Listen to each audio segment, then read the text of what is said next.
Fantastic. So thank you all for coming. I'm very excited to be sharing my passion and knowledge about hypermobility stuff with all of my fellow hypermobile zebras. So today we're going to have a look at Hypermobile Ehlers Danlos Syndrome versus Hypermobility Spectrum Disorder. As some of you, I'm assuming most of you will know, that's the two different diagnoses that we can get as hypermobile people that are the most common. There are other types of hEDS, but we are not even going to go into that right now because that's a huge topic in and of itself. All right, so start off by introducing myself for those of you that don't know me. Most of you do, but I'm Steph. I am an osteopath here at North Canberra Osteopathy. I now have exclusively started working with hypermobile adults, but I'm still working with all babies and children. I'm a lived experience practitioner, so I have ADHD and currently in the process of getting a hEDS and a POTS diagnosis. For many of you that know, the diagnosis process can be quite difficult, but we're going to go through the criteria today so that anyone that's not sure will be able to figure out if they need to do the same. I'm extremely passionate about all these things. So I started off creating this group after I went to the Ehlers Danlos Society conference in Brisbane in February, and one of the theme for that was teamwork. So we were talking a lot about building communities and things like that, and I then had this light bulb moment of I have so many hypermobile clients that I want to connect with each other and to have other people that have shared experiences. So I just made this Facebook group, and as I was just saying before I started to talk to some people here, the group has absolutely blown up. I am now cutting out all of my general population from my books because I am being absolutely inundated with hypermobile people, and I'm so excited about it. Sad to see those people go, but it makes me feel very validated that that is the correct choice for what I need to do. I'm also an avid romantasy reader and an anime enthusiast. So those are two of my special interests. Dog mum to Angus, which those of you here have the privilege of meeting, and also cat mum to Piper, but she is not as good at taking photos as Angus is. All right, so this is running very slowly, so bear with me. So I'm going to start off with what is hypermobility. So joint hypermobility is when a person's joints move beyond the expected or normal range of motion. This is often referred to as being flexible, bendy, or double jointed. Thus, those of you that have seen my QR codes, hypermobile and bendy people. On its own, hypermobility is not usually a problem. If hypermobility is not causing any other pain or any other symptoms, it is just referred to as asymptomatic joint hypermobility. So what makes hypermobility is connective tissue. So both Hypermobile Spectrum Disorder, or HSD, and Hypermobile Ehlers Danlos, or hEDS, are disorders of the connective tissue. Connective tissue is prevalent throughout the whole body. So connective tissue makes up most of our bodies, including skin, ligaments, tendons. It also makes up your gut lining, blood vessels, and numerous parts of the various body systems. This is why it's so common to have so many other systemic comorbidities alongside hypermobility, which we will go to in further sessions.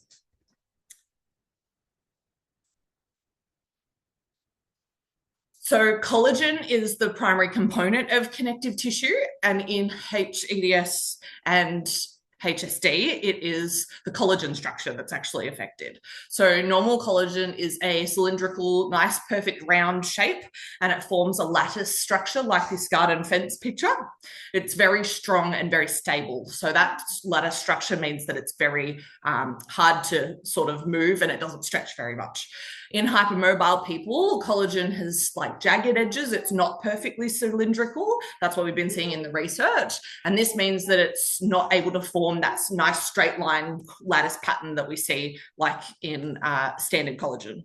So this means that there's bigger gaps between the fibers and it's more flexible, which there's also different types between different people, which is why some people are more bendy than others.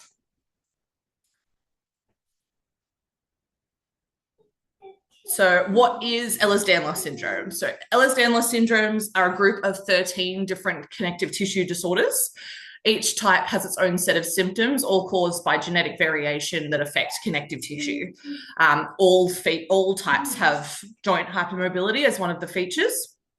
So the most common type is Hypermobile Ehlers Danlos, or hEDS, and this makes up approximately 90% of diagnoses. But as we mentioned, the diagnostic process is very hard, and therefore not a very accurate number, because we don't actually know how many people have hEDS accurately.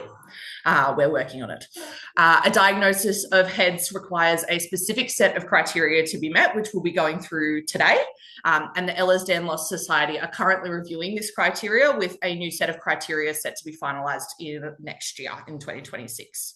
So I've also got the link there to the Ehlers Danlos Society website, which is where most of this information comes from. And they have so many great resources and things there if anyone wants to do any further research beyond this talk today. Also, feel free to send me any messages or anything on Facebook or anything. I'm always happy to talk about my special interests. So what is hypermobile spectrum disorder? So hypermobile spectrum disorder, or HSD, is also a connective tissue disorder that causes joint hypermobility, instability, injury, and pain. This diagnosis is most commonly what we see in symptomatic hypermobile patients that don't meet the specific EDS criteria. That doesn't mean you don't have any of the criteria. Often you might have 3 or 4 of the criteria instead of the 5 that are required to get an EDS diagnosis, and you will still often see a lot of the same comorbidities in the same population. And the EDS website there has the HSD page as well. And yes. And then I've just included this little picture here because it's talking about what people think that the hypermobile spectrum looks like. And it says mild, moderate, severe, but it's actually not that at all. It's showing all of this rainbow down here is the comorbidities. So joint instability, mast cell activation syndrome, pain, fatigue, GI issues, dysautonomia, headaches, anxiety, and there's a whole bunch more that go in there as well. But just to show that HSD is not exclusive of the same things, they're basically the same disorder, it's just whether or not you meet the criteria or not. So what are the different types of hypermobile spectrum disorder? So there is generalized joint hypermobility. This is generalized joint hypermobility is also a feature of EDS, as we'll go to in a minute. But that's where joint hypermobility is present in many different areas and joints throughout the body. We have peripheral joint hypermobility, which is joint hypermobility that is limited to the hands and feet. We have localized joint hypermobility, so you might only have it in one joint, like you might have one shoulder that's chronically unstable and repetitively dislocated or something like that, or in a group of joints, so maybe one hand or something like that. There's also historical joint hypermobility. So I see a lot of people that have they could do this, but it was 5 years ago and now they're stiff and they can't do that anymore, but it's still classified as hypermobility. It's just because you've now probably got some arthritis from being able to move too much. A really important thing that I wanted to highlight for this is there is a big stigma in the community about which diagnosis that you get. And I have seen multiple people get very disappointed when they're told they don't have EDS, they only have a HSD, which I just wanted to make sure everyone knows that it can be extreme and it can be small in both diagnoses, and it's less so about which label you get and more so about how much it affects you and the different management strategies that you require to be able to live your life as a non-hypermobile person would. So they are both valid diagnoses, and each person's experience may be different, but that's perfectly fine, and that's what makes us zebras. I forgot to include a slide that explains the zebra analogy, but it's one of my favorite things ever. So I'm just going to go on a side tangent. There is a big thing in the medical community about doctors hearing hoofbeats and immediately thinking it's horses. So we can see a lot with like POTS and things like that. You just get told there's a lot of stuff in your head, and it's just what they think it is just this, and if you don't meet this criteria, then you're fine. And then when you go and get scans and things and it's not that, you get completely invalidated. But the zebra analogy comes from when you hear hoofbeats, don't automatically think horses. Consider the zebra might be the actual answer. The other part that comes into that is that every zebra has different stripes. So I really love that analogy in that no two people are going to have the same EDS. They're not going to have the same HSD. It's going to be completely different and unique to each individual. So which is worse? There is not one that's worse, obviously. As I said, this shows a picture of 4 different people, 2 with HSD and 2 with EDS, and their symptoms are completely different. So while this person has huge amounts of headaches. This person only has one little tiny spot of headaches. And then this person's somewhere in the middle. This person has none. But all of those people have hypermobility in some form or another. And it doesn't actually matter which diagnosis it is, except for the fact that I'm going to tell you, if you do meet the criteria, we really want you to get diagnosed with EDS just because we're raising awareness. And even if you're not getting diagnosed with EDS, then you're going to be raising awareness through your GPs and through your doctors and through your other health professionals, which is absolutely what we need as a hypermobile community. All right, so let's get into the hEDS criteria. So what are they? So we start off with the first criteria is generalized joint hypermobility. So this is characterized by the Baton score, which in of itself is a bit problematic because it only really assesses certain parts of the body, but that's part of the review that's happening at the moment. It's the best system that we've got for the minute. So the score is given out of 9 points, and a positive score is 6 or above for children before puberty, 5 or above for teens or adults, or 4 and above for adults over the age of 50. So number 1 is the pinky fingers. So for example, I'm just going to demonstrate it here for those in the person, but you go lay your hand flat on the table, and then if you can bend your pinky finger back up, it has to come up past 90 degrees. This is part of why we want it on the table, but I'm trying to demonstrate for the people online as well. And that's 1 point. And then on each side, that will be 1 point. This is a really great talk for me to give because I get a 9. So you get both sides if they come back up to a 90. That's 1 point on each side. The next one is the thumbs. So with your arm out straight, your palm facing down and your wrist fully bent forward, can your thumb come back and touch your forearm? And that's on both sides. That's 1 point on each side. So currently I'm at a 4. Then we've got the elbows. So not great in this one, but basically if you stretch your elbows out and they go back past 10 degrees. So this angle here is more than 10 degrees. And that's on either side. I'm not going to get up and demonstrate this one because no one will be able to see it online either way, is standing up. If you lock your knees with them bent back as far as possible, does the lower part of your leg extend more than 10 degrees forward? So it comes this way. If yes, then you get 1 point for each side there. And finally, we've got spine, which is measured through touching the floor. So basically standing feet hip width apart, touching the floor, keeping your hands in the same line as your feet and not bending your knees. So if you can touch your hands flat to the floor without bending your knees, that gives you 1 more point there. So if you are doing this and you find that you might be 1 point underneath what is qualifying for you, so most of the time it is 5 for those of us here, then there is also a couple of different caveats. So could you ever place your hands flat on the floor without bending your knees? So could you do this previously and now you've tightened up and you can't do it? Could you ever bend your thumb back to touch your forearm? So this is one that might not be able to do anymore. It requires a lot of movement through a lot of joints through the hand and wrist. That also then adds an extra point. As a child, did you amuse your friends by contorting your body into strange shapes, or could you do a split? So basically, were you the kid that was popping their shoulder in and out, popping their hip in and out, or like sticking your foot up in your armpit like I was until it started hurting and you realized you probably shouldn't do that anymore? That gives you another point. Or as a child, did your kneecap or shoulder dislocate on more than one occasion? Or this is the one that gets me, do you consider yourself double jointed? Which would be nearly everyone in this community. I tried to find an answer for what that actually means and I struggled to. So if I find it, I will share it with the group when I find it. Then we have criteria 2. So then we get into the actual nitty gritty part that is specific to EDS. So you have to have 2 or more. So either A, B, B, C, A, C, or all 3.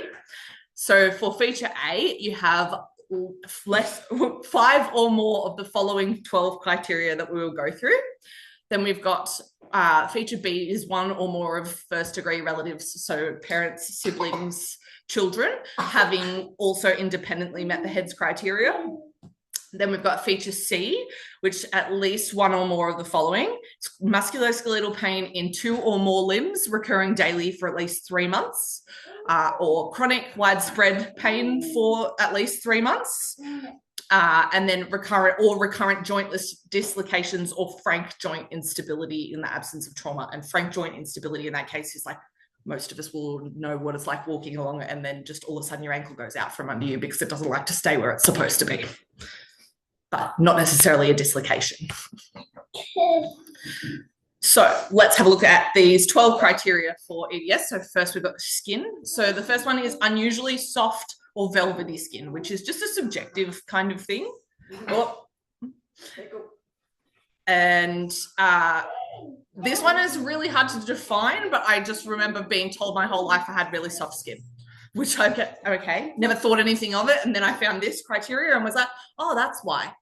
So some of you may relate to that as well. The second is mild skin hyperextensibility. So I was really trying to find the thing that told me how extensible does it have to be, because it's very vague.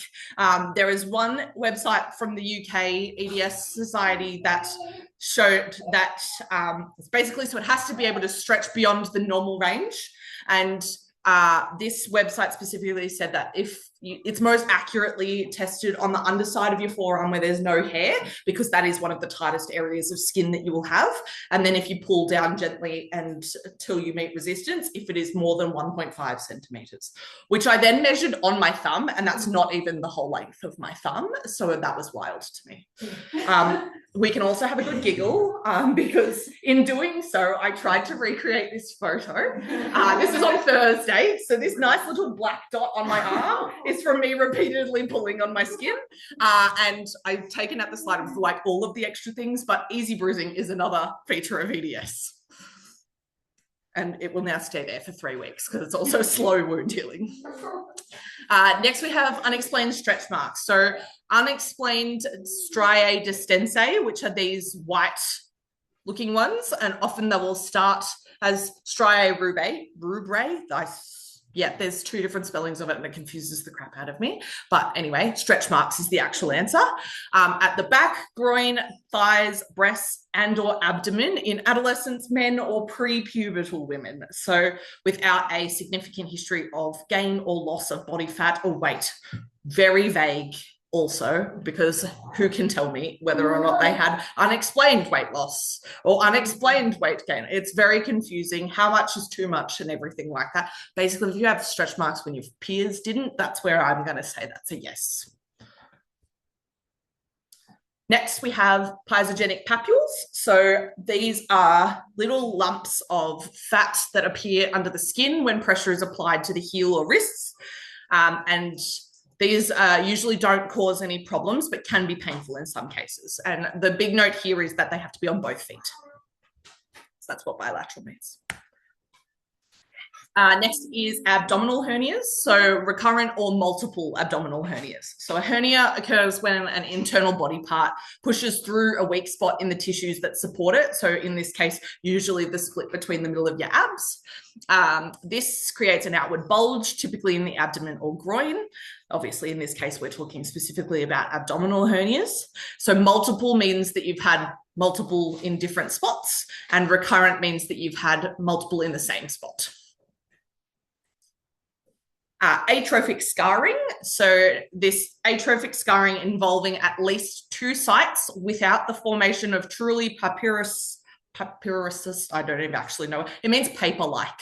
So, and or hemosideric scarring as seen in classical EDS, which is another one of the next most common type. Atrophic scars are sunken or just pressed scars that form when a wound heals below the normal surface layer of the skin. And this happens when the body does not produce enough collagen during the healing process. So I clicked back, I meant to click forward. This is a papyrosaceous, I'm going to go with, scars. So there are different type of atrophic scars that have widened to become paper thin. They're often referred to as cigarette paper scars, as they look like very thin, crumpled cigarette paper. Then we have hemosideric scars that develop when blood leaks under the skin, leaving a brownish discoloration due to the iron deposits. And these 2 are the types that are classified with classical EDS. Next, we have pelvic prolapse. So pelvic floor, rectal and or uterine prolapse in children, women or nulliparous women, which means women that haven't had babies, without a history of morbid obesity and or without any other known predisposing medical condition. So this is a criteria that many people don't actually realize they may have. I didn't. So that was a fun discovery for me when I started working here with Ria, who is another osteopath that works now at Fundamental Health in Canberra, and she is fantastic women's health osteopath, and she has actually agreed to come and do another talk for us later about what prolapse actually looks like and all of the things to look out for there. Next, we have dental. So dental crowding and a high or narrow palate. So dental crowding or malocclusion means that there is not enough space for all of the teeth to fit into the mouth properly. So these are the people that often end up with braces. Some people with HEDS also have a high or narrow palate, meaning that the roof of the mouth is normally abnormally tall or narrow. As this picture is showing both. There's the teeth all gobbledygooked around the place, and you'll see this is a very narrow and quite a deep sort of palette there. Obviously, I'm trained to look at it, yes. They told me how you figure out if your palate is narrow. Please share. Or if your tongue is sitting wrong. If you feel your tongue along the top of your mouth. Yep. And where it starts to go down instead of the straight, your tongue is supposed to sit behind the downward incline towards the front of your mouth, up on the flat bit of your. I'm not sure I followed that at all because my supposed to sit like flush against the top of your mouth. And if it doesn't sit flush to the top and back. But it can sit flush on the top of my mouth because I'm stretchy. But it doesn't normally. So for those at home, Harper just said that the sister explained it the other day that if your tongue sits flat on the roof of your mouth, then that's a normal thing. But if it doesn't do that, then you probably have a high palate. I've worked out I have a high palate because I can stick like a whole thumb in before my teeth. So anyone that's unsure, talk to your dentist. That's outside of my scope of practice. Next, we have arachnodactyly, which means spider fingers, which is cool. Arachnodactyly is defined as one or more of the following. So a positive wrist sign, which on both sides, which is where you wrap your hand around your wrist and your thumb and pinky overlap. And you have to be able to do it on both sides. So it's long fingers. Next is the positive thumb sign on both sides, which is when you tuck your thumb into your fist, if your thumb sticks out beyond your palm on the other side, which again, yes, a couple of those around the room. Again, both sides. So you can have one or the other. Next is arm span versus height. So this is also used in Marfan's diagnosis as well. So there's lots more stuff online about it than just the EDS side of things. But arm span is when you measure from tip to tip, so top finger to top finger across, and then you measure your height. And basically you divide the arm span by the height. And if the answer is greater than 1.05, then it's a positive answer.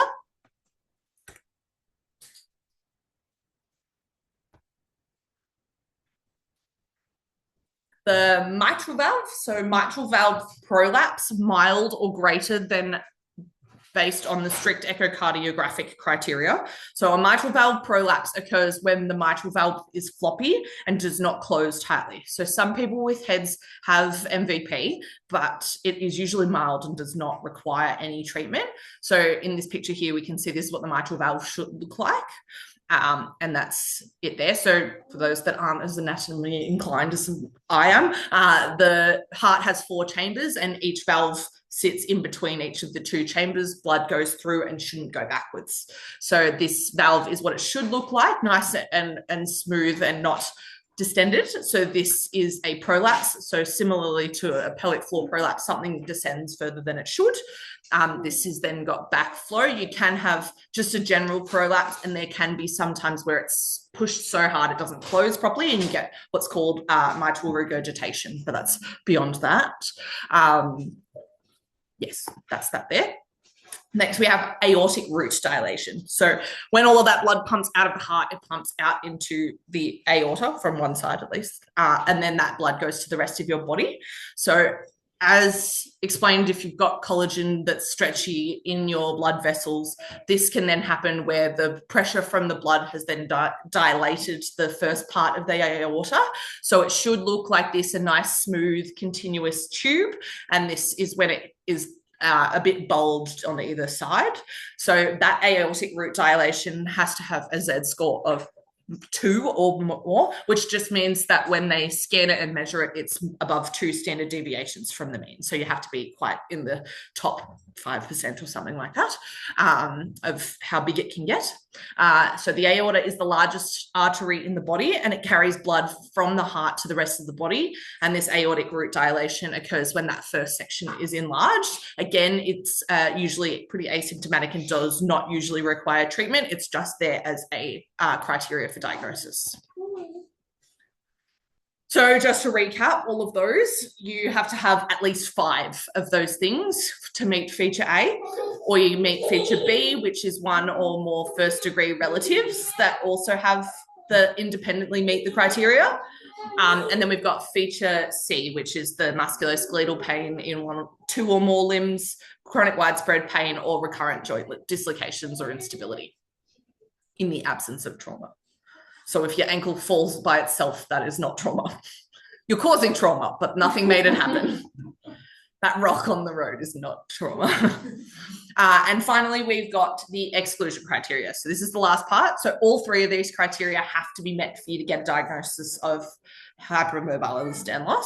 So it's absence of unusual skin fragility, which would consider the prompt of other types of EDS, which is then confusing because if you go to the HEDS part of the website, it then says skin fragility is part of the thing that it could be. But it has to be within the scope of one of the other types, if that's the case. So if it's not that, then it's still allowed to be a little bit fragile, which is just when you scrape into something and you usually will have easier cuts, tears, or scrapes. Exclusion of other heritable and acquired connective tissue disorders, including other autoimmune rheumatologic conditions, such as rheumatoid arthritis and a whole collection of other conditions. And then 3 is the exclusion of alternate diagnosis that may also include joint hypermobility by means of hypertonia or connective tissue laxity, so such as other genetic musculoskeletal things or neurological conditions. Again, there was a whole list that took up that whole slide for each of those 2 points about the list of other possible diagnoses. But if anyone's curious, they can go and look that up. Otherwise, it has to be just talk to a GP or someone else about anything that might be going on there. And to wrap it all up, I'm just going to go through some of the comorbidities. So as I said, the collagen is affected and that makes up the connective tissue. Connective tissue is in every part of your body. So that can result in cardiac dysautonomia or postural orthostatic tachycardia syndrome, which will be the topic of the next 2 months time presentation. There's mast cell activation syndrome, which is an immune reaction, lots of allergy sort of stuff. People can be allergic to the cold and things like that. And again, that will be the 3rd presentation that I will go through. We've got autism and ADHD, anxiety and depression, gut dysregulation, so IBS stuff, so constipation, diarrhea, all of those things, bloating, everything that comes into that. If you imagine that everything stretches a bit more, we're very prone to be overly loaded fecally. So there's a lot of constipation throughout the community.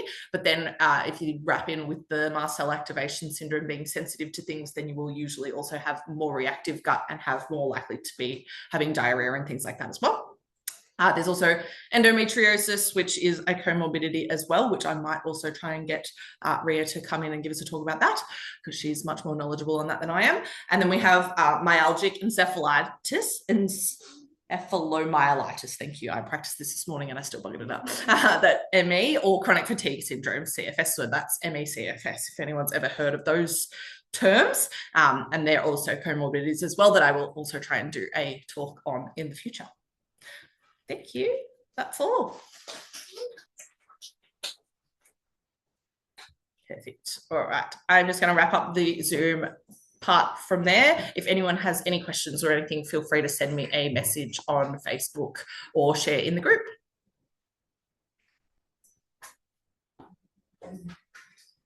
Oh, before I go, just because I saw Jemima's name, she is an exercise physiologist that is setting up a group, an online practice here in Canberra based. And she is specifically focusing on working with zebras because she is also a lived experience practitioner. So she has currently asked for anyone who is able to, she's got a Google form that she's collecting information, asking for input about how we want her business to be able to be accessible to us. So I ask if anyone has the spare time, if you could please fill that out for her. It will be fantastic when she gets that up and running for all of us to have access to her and her beautiful knowledge. Where can you find that for? It's on the Facebook group.